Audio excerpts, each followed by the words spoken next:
overtaking the chase.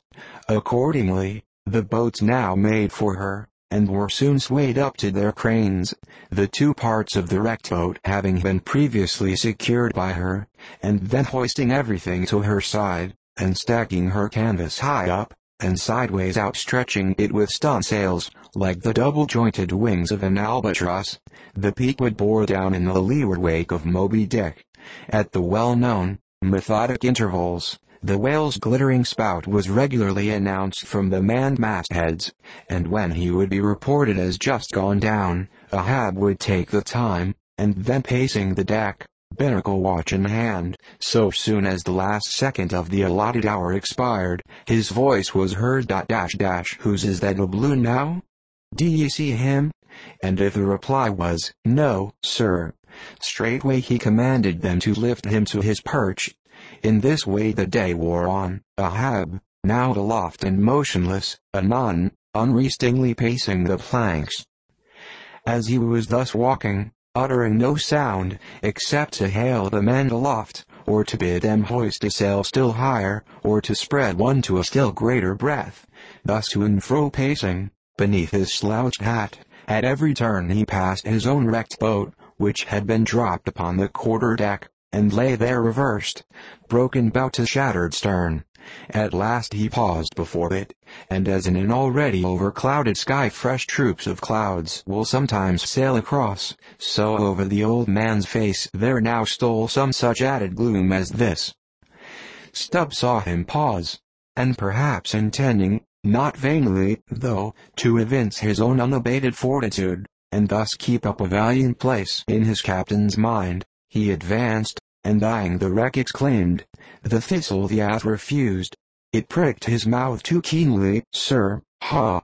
Ha! What soulless thing is this that laughs before a wreck?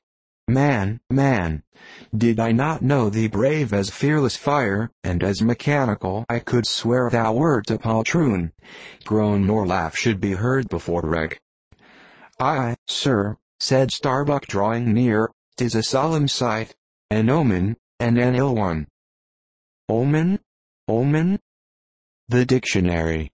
If the gods think to speak outright to man, they will honorably speak outright, not shake their heads, and give an old wives' darkling hint. Begun. Ye two are the opposite poles of one thing. Starbuck is Stubb reversed, and Stubb is Starbuck, and ye two are all mankind, and Ahab stands alone among the millions of the peopled earth, nor gods nor men his neighbors. Cold, I shiver. How now? Aloft there. D'ye see him? Sing out for every spout, though he spout 10 times a second. The day was nearly done, only the hem of his golden robe was rustling. Soon, it was almost dark, but the lookout men still remained unset. "Can't see the spout now, sir." "Too dark," cried a voice from the air. "How heading when last seen?" "As before, sir. Straight to the leeward." "Good. He will travel slower now 'tis night. Down royals and topgallant stunsails, Mr. Starbuck. We must not run over him before morning. He's making a passage now, and may heave to a while. Helm there. Keep her full before the wind. Aloft. Come down. Mr. Stubb, send a fresh hand to the foremast head, and see it manned till morning."